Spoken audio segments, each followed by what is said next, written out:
Hi, my name is Tina Hassan, and this is my documentary.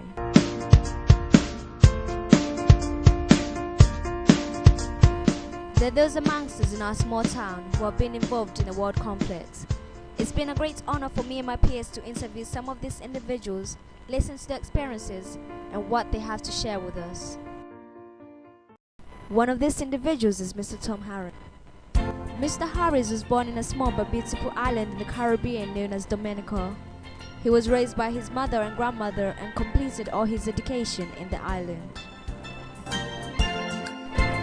Mr. Harris wanted to explore and get out of Dominica. He decided to migrate to England.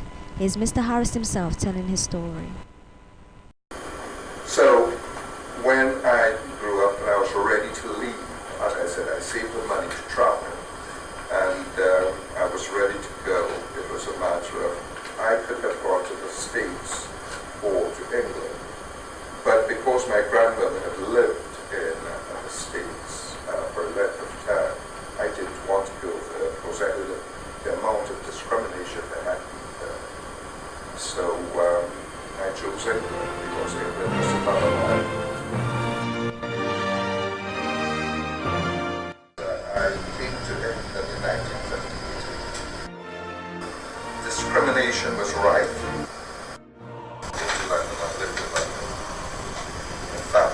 Lived in the Elgin Avenue, which is supposed to be a high-class space, but it was around the corner from the Harrow Road. There was a whole lot of difficulty with getting accommodation.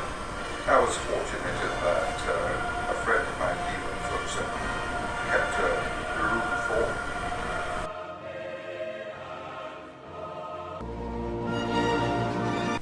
me. Mr. Harris had quite a warm welcome to England, despite the discrimination.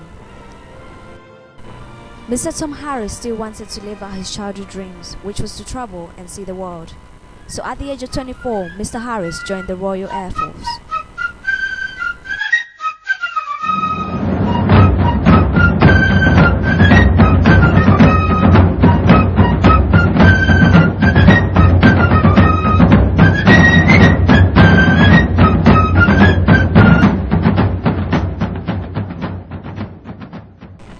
Mr. Harris trained in the UK.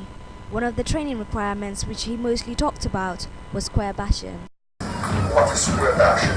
Square bashing is the initial training that you do in the forces. You bash the square and drilling, because the square is an area, let's say the size of this whole school, and you march. And they've got the flag that they put up, at Valley first thing in the morning, and put it down at sunset, and go and you go and. But that happens in the square. And we march in the square. It is called square bashing.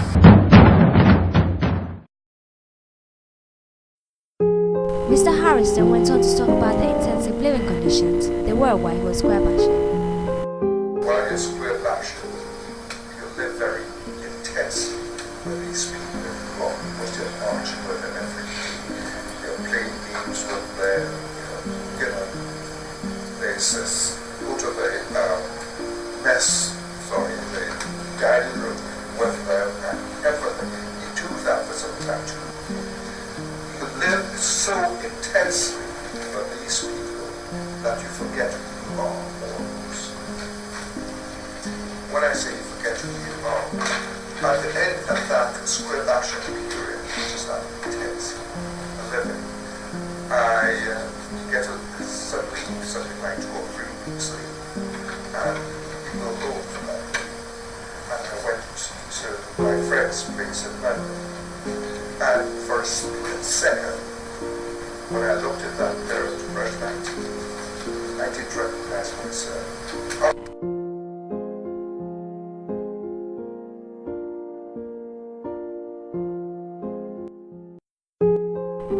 Mr. Harris's involvement in the RAF was air movement, although this was not his first choice.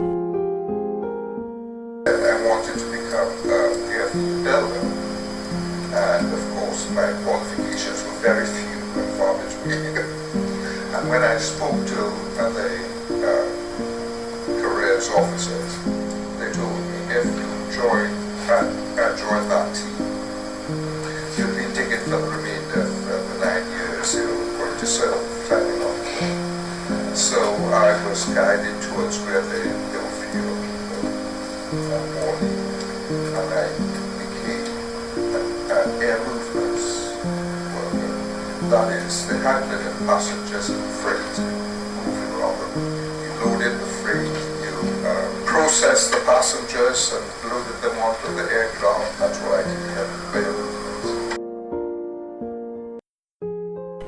As Mr. Harris originated from the Caribbean, racial discrimination was one that he feared he would come across or would be targeted towards him. Now, what I think is important that I should tell you about some of the things in the area is that there was discrimination, still there was discrimination in the area, but it was pretty subtle. It wasn't something that stabbed you in the face. Mr. Tom Harris did not allow any of the racial discrimination to hold him back. He lived out his childhood dreams, which was to explore the world and see different countries such as Singapore. And joining the Royal Air Force gave him this opportunity.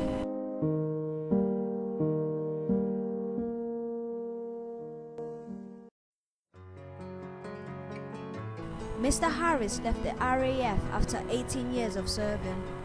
He described the whole experience as enjoyable and a lifetime achievement. I left as a corporal. My expectations weren't very high, and I got more than I thought. After the whole experience, Mr. Harris decided to come and settle in Swindon with his wife and kids, and have lived here since.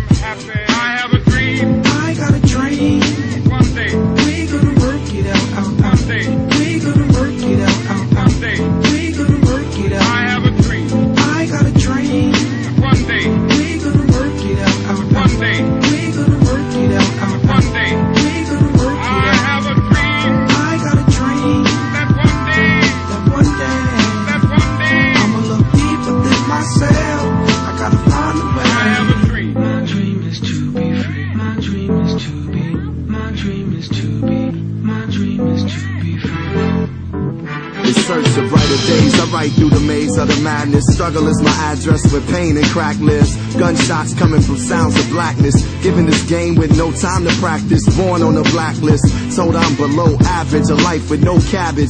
That's no money if you from where I'm from. Funny, I just want some of your sun. Dark clouds seem to follow me.